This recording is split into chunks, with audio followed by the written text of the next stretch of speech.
In 2025, if you're looking for new irons, then it is essential to make sure you get the right setup for you. There is plenty of irons out on the range, and this mid-handicap golfer you can see was fitted last year for these Tacomo 101Ts. As you will see, nice and consistent with those and exactly what he expects from this player's distance iron. But today we are talking about a first, an iron that we haven't had on the channel, and it is a multi-construction club that could be perfect for you. But if you're looking for new irons, it is essential to do your research. And guys, if you are new to the channel, then welcome to this YouTube channel. If you want to join us on that journey to 50,000, hit that subscribe button. We are doing a lot of testing of brand new clubs in coming weeks. If you want to see that, if you want any certain clubs testing, get in those comments below, let us know. But let's get back to this club review. Dave, welcome back. How are you doing? Very good. So Dave, we are testing your 7-iron here today. So we are going to put your trusty Tacomo 101T against some new irons that, unfortunately, if you went by what it says on the internet, these are designed for a 0 to 10 handicapper, so you wouldn't make the cut. Well, not unless my handicap gets to where we're hoping. But correct. Maybe by the end of this year. But these clubs are based for a lower handicapper, but they are stronger lofts, so very controversial. But we're going to go 140 yards here, Dave, as this is your normal 7-iron. It is. We're going to hit 3 shots, and then we're going to bring in this brand that is a first for the channel. That's the kind of shots we've seen with Dave's slightly short, clubs. But it's it's on. 10 yards down, but straight on line. A nice towering ball flight there, Dave. Yeah. So, obviously, your club's player's distance very similar to a P770, P790. Yeah, and I've really enjoyed them, and will continue to do so unless I come across something that's better. Yeah, I feel is hollow-bodied construction, again, forgiving irons. These irons are also forgiving that we'll be testing shortly.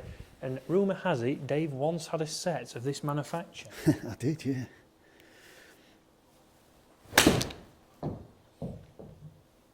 So very interesting there. That's a prime example. A little bit heavy there from Dave, but getting out to that number, or just short of that number. And that's 2 greens out of 2, Dave, from not perfect strikes, which is why you've had these irons. And they go, once I got fitted with the shafts, they go so much higher than anything I've ever had before as well. So perfect. Can't really complain about them. No, and we will see with these irons, because the irons we are testing do say they are going to get a higher launch potentially with lower spin.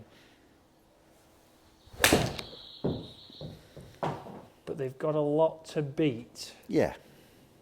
Because those, Dave, are 3 fantastic shots. So the clubs in discussion are the JPX Mizuno Pro 925. So again, irons that have just been brought out in a black finish, so very interesting. But Dave's going to put these to the test and see just how they perform. So again, if you're a Mizuno user, have you got these clubs? If not, what Mizuno clubs have you got? Because we certainly haven't tested them, Dave. So I'll give you that. And obviously, so first thing as always, you're going to see obviously how they stand next to each other. So straight away there, Dave. Well, the top line's a bit thicker. Interesting. Which surprises me for irons that are directed at 0 to 10 handicappers. Yeah, and to me, looking down there, I don't know if so, but the blade length also looks a little bit longer on that. Yeah, it does, now.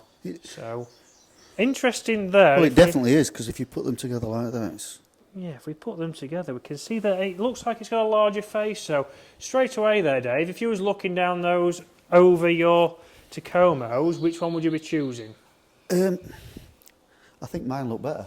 Okay, interesting. So looks is a big thing. Very interesting that these are towards a 0 to 10 handicapper and have a thicker top edge. So again, jam-packed full of technology. We do have a variable thickness face, Dave, for forgiveness. Okay. Again, perimeter weighting for forgiveness as well. So yeah, but you'd expect all that to be sort of aimed at a mid-handicapper rather than a low-handicapper. Yeah, true. But so, why make golf any more difficult than it needs to be? That's the thing there. So you're thinking, right, so then who are these directed to? And this is where you could be maybe an older golfer, a senior golfer, like young Dave here, and these are going to give you Still great performance, but have that forgiveness if you're losing speed potentially.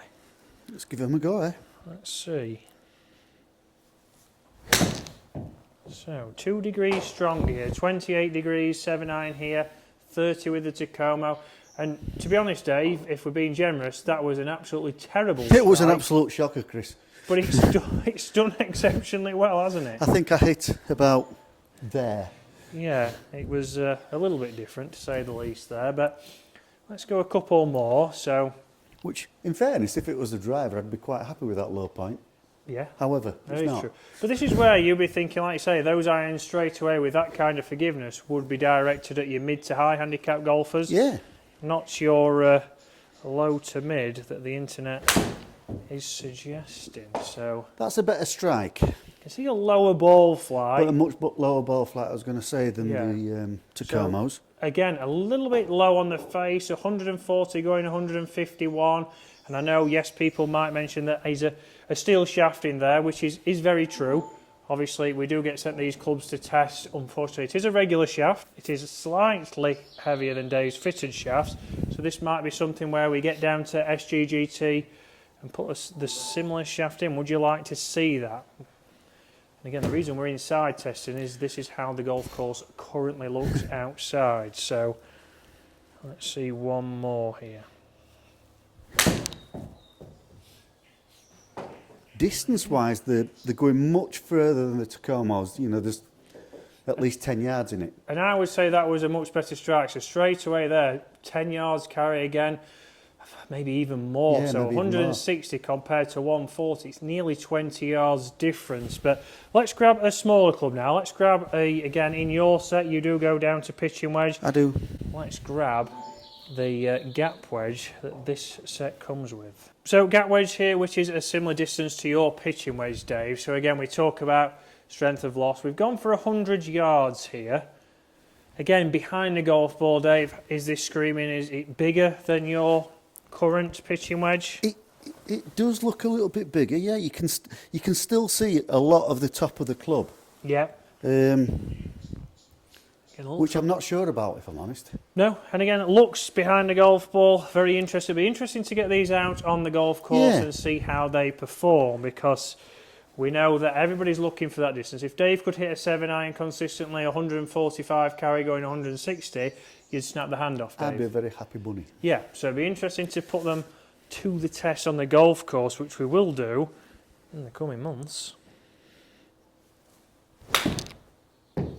And that was another awful strike. Awful strike. And still hitting your number, Dave. So Yeah. very interesting there, like we say, from off-centred hits. And this is where it's very dubious to obviously follow that internet, obviously, advice on the website. I never like to say that a certain golf club is for a certain handicap, because you can see here for Dave, even from bad strikes, he's getting the forgiveness, but on the good strikes, you're getting more distance, Dave. So it's obviously trying to fit them to that person. If you go into a fitting and say, well, I've seen on the internet that they are a 0 to 10 handicap golf club, you might write them off. But they could be absolutely perfect, because again, not the cleanest of strikes. Getting more distance there. That was a little bit of a thin to win. Yeah, especially when you've got cold hands. All the excuses are coming out now. Right, one more, Dave. 112 yards.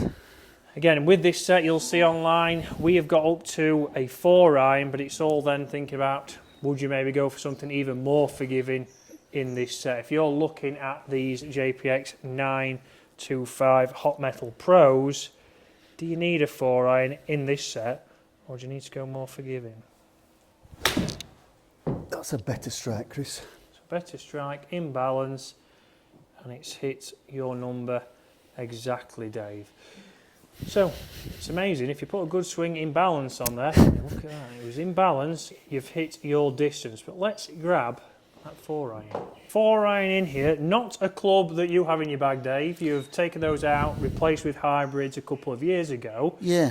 Obviously down behind the golf ball again. You can see a lot of the back of the club. Oh, well, you can from this angle. Yeah, I understand what you're saying there. Is that off-putting?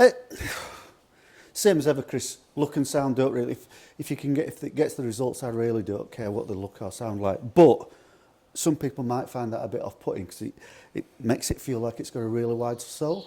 Right, yeah, exactly. And that's something that might be off-putting. So, Dave, I've put it to the wrong distance for you. So you said 170 with your 4-iron. So let's see how this does it. Because this is a club, again, that even if you are a 0 to 10 handicapper, you might not have a 4-iron in your bag. You might have gone to a hybrid.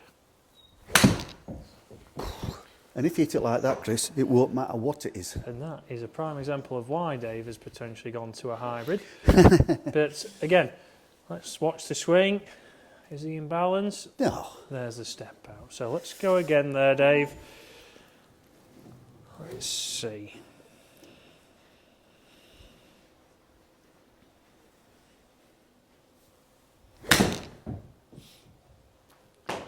Same. This is where Dave would potentially struggle. This part of the golf bag, a lot of people struggle with, so you might go for these hot metal pros, maybe from 6-iron down, Dave? Yeah, which is, although I've got the 4 and 5-iron with the Tacomos, I go hybrid instead.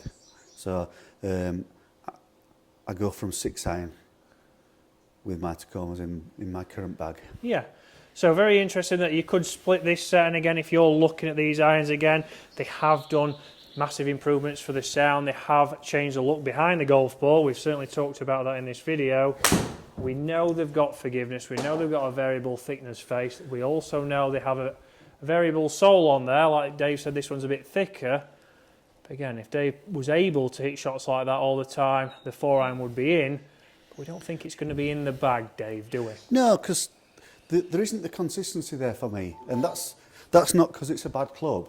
That's my swing, and I don't think I've got a fast enough swing speed to take account for such a low loft. So Dave, the first testing of some Mizunos on the channel, do you think these will be up there on our leaderboard when we get them outside? There could be, yeah, because the actual distances that I'm getting and forgiveness is quite surprising compared to, as you said earlier, what it says on the website that it's for a 0 to 10 handicapper. The 7-iron and the gap wedge, the bad strikes that I made out of those were really forgiving. So guys, these will be ranked on our leaderboard very shortly when we are able to get back out on the golf course. If you have Mizuno, which clubs have you got? How are you finding them? And T-Zoid's mine, back in the day. T-Zoids. Dave's finally remembered what clubs No, I always had. remembered. I just didn't want to give it away, Chris. All right. So, guys, are you enjoying? Do you want to see more Mizuno stuff? We've certainly got a lot of iron testing to do here in the studio today. And we'll see you again later in the week.